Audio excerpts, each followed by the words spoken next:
Hello and welcome to Spineless Books, your one-stop shop for all things audiobook. I'm Amanda and today we're going to be doing our Mid Year Freakout Tag.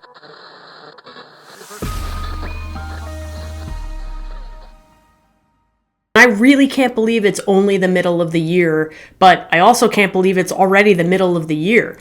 So I'm a little bit behind what I would have assumed for this time of the year, but it's okay. I'm perfectly fine where I am. I have attempted 38 books. I've finished 35 of them, and we're going to talk today about exactly what is going on in my reading life. So to start with the best book that I've read so far in 2025, I'm going to do an honorable mention and then the book.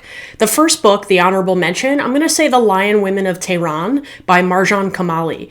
I really love her writing. This is the second book of hers that I've read, and I find that she just weaves a very complicated and beautiful and engaging story every time. Her characters are so developed, you get really invested in them, and she throws some surprises in there that you don't see coming, or at least she has in the two that I've read so far, Lion Women of Tehran and The Stationery Shop. But I just love this lady's writing. I'm so excited by her books and I want to keep going with her because I just think she's an excellent writer and she gives me a perspective that I wouldn't otherwise have. Now with Blood Over Brighthaven, this book just blew me away. I was absolutely thrown by this book. I was so engaged from the very first page to the very last page, and I really loved every second of it. You talk about high fantasy and high magic where things are just totally engrossing. I loved the characters, I loved the story, I loved the situation, I loved the message. I just thought this book was basically flawless, and I really, really loved it. And I would actually love to read it again if I didn't have a TBR like 10 miles long. But I'm sure at some point I will read it again one day. It was really spectacular. If you like magic and fantasy, if you like dark academia, this book is for you. Even if you don't, this is a great book to start with because it basically just does everything top notch. I would go for it if you haven't read it yet. For Best Sequel of 2025, I actually haven't read a sequel yet, but I intend to read 3. I'm really excited about 3 series that I'm going to be not closing out necessarily, well, closing out in 2 out of 3 cases, but also continuing. First, the Broken Earth trilogy. I've read the first 2 books and I've had them in my bank for a really long time, but I never read the final book. I actually intend to reread the entire trilogy so that I can finish this out. So that's one sequel that I'm really looking forward to. I'm also a huge fan of His Dark Materials, and later this year, Philip Pullman is releasing the conclusion to this 7-book series? 6 or 7 book series. And His Dark Materials is something I've reread many times, re-listened to many times, and I think I'd like to do the entire series again. It's probably going to take me about a month to go through all of these books, although maybe it'll go faster because I know them so well. But I'm really, really looking forward to the conclusion of Lyra's world and just how this entire series is going to close out. I'm really excited to also pick up the second book in the Impossible Creatures series later this year. Now, originally this was slated to be a trilogy, and now they've extended it to 5 books.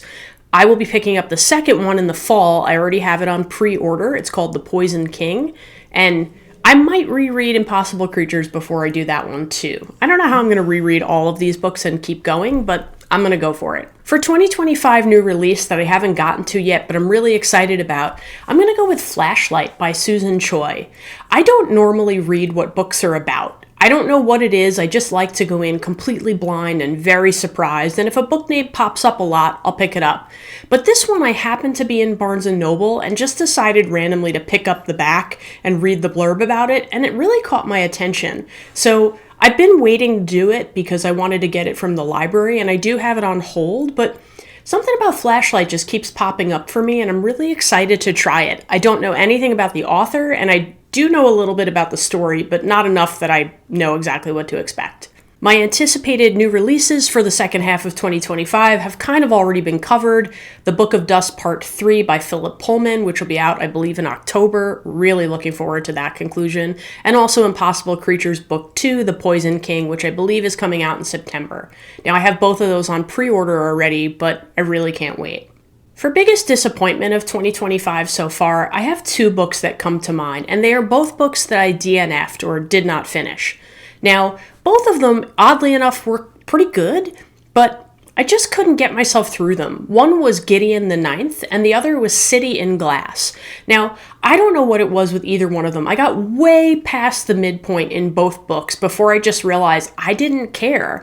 And my feeling is there are so many good books out there that the only reason I would finish a book I'm not enjoying is if it is for a book club. Otherwise, I can let it go, and I decided that with both of these. Now, City in Glass, okay, but Gideon the Ninth I had high hopes for, and I really was disappointed that I felt like I should like it, and I don't know, maybe I'll reattempt it at some point. For biggest surprise so far of 2025, I think I would have to say Sipsworth. Sipsworth is a little cute story about an old lady who's going back home to England after many years in Australia because she's pretty much ready to die. And she accidentally lets a mouse into her house. And that's really all I want to say about it, but it just was really, really cute, and I really enjoyed it, and I thought it was really sweet, and it was just such a great palate cleanser and a quick, short book that I would recommend it for pretty much anybody. For favorite new author of 2025, new to me, or just new in general, I'm gonna go with M.L. Wong. Now, this might be weird considering I've only read one of her books, but I do really look forward to reading more of her writing after Blood Over Brighthaven. I think I'm gonna pick up Sword of Kaigen next. I've heard amazing things about it, but I know I'm gonna love it because I know I love her writing, and I love the way she thinks, and I love the way she plots things out, and I love her characters. So, I mean, honestly, if I've heard good things about it and Blood Over Brighthaven was that good, I'm not too worried about this one. I'm pretty sure I'm gonna enjoy it. For newest fictional crush of 2025, this is dumb, but okay. I would probably have to go with Danio of A Brightness Long Ago by Guy Gavriel Kay. I finished this one recently, and it's not a romantic crush. Honestly, I feel like if you're not reading a romance book, like, I don't think about characters in that way, if that makes sense. But I do really love this character, and I felt like he became a friend over the course of the story and the narration. Simon Vance narrated his character, and I just felt like he was somebody I knew really well by the end of the book, so if that can count as a crush, let's go for it. For favorite new character of 2025, I would say it's kind of hard not to think of these as the same two characters, like Danio from A Brightness Long Ago, but maybe Siona from Blood Over Brighthaven. I don't know, Seb from Happy Head comes to mind as well. I feel like, I don't know, there's a lot of cool characters out there. Hard to pick one. Book that made me cry in 2025. I mean, The Great Believers was a really tough one to get through, so that might be up there. But other than The Great Believers, I would say maybe The Lion Women of Tehran. That book really did hit me in a number of ways. And Marjan Kamali just has that power. So I don't know if I outright cried, but I do remember feeling some feels. Book that made me happy in 2025. I'm going to have to go with Blood Over Brighthaven for this one again, not because it was so amazing, but because of how I felt while I was listening to it. Other books that come to mind, A Brightness Long Ago, which I just finished, and also The Spear Cuts Through Water. I think I really enjoy being engrossed in epic fantasy, and even though I do want to read every genre I can, and, well, maybe not romance, but I do want to read a lot of genres and really vary the type of reading that I'm doing, I think fantasy is sort of my sweet spot, but I don't want to be limited to that. But that's where all of those fall category-wise.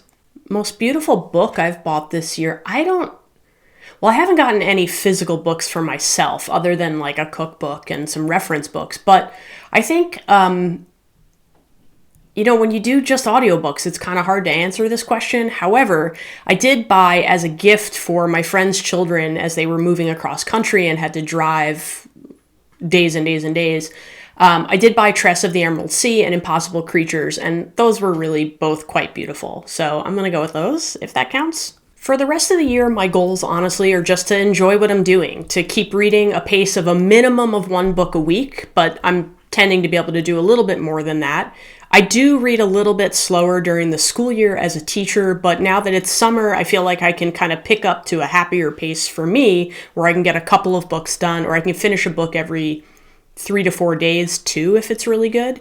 So I'm just looking forward to adding to my list and getting through more books and enjoying more stories and putting down the ones that I don't enjoy. I do have a few books coming up for book clubs. I'm going to be reading The Wedding People, There by Tommy Orange, and also Emperor of Gladness by Ocean Vuong. And I have read his other books, so I'm looking forward to that one a lot. I don't know what to expect with There by Tommy Orange. So it's going to be an interesting rest of the year. I'm just going to be going for what I can accomplish and seeing where the year takes me. So if you've got one on your list that you think is like a top book so far for the first 6 months of 2025, let me know in the comments and I'll see where it is on my list, or if it's not on my list, maybe I'll add it. All right. Remember, you might love what I hate and hate what I love, so make your own opinion. But thanks for listening to mine. Don't forget to like and subscribe. See you next time.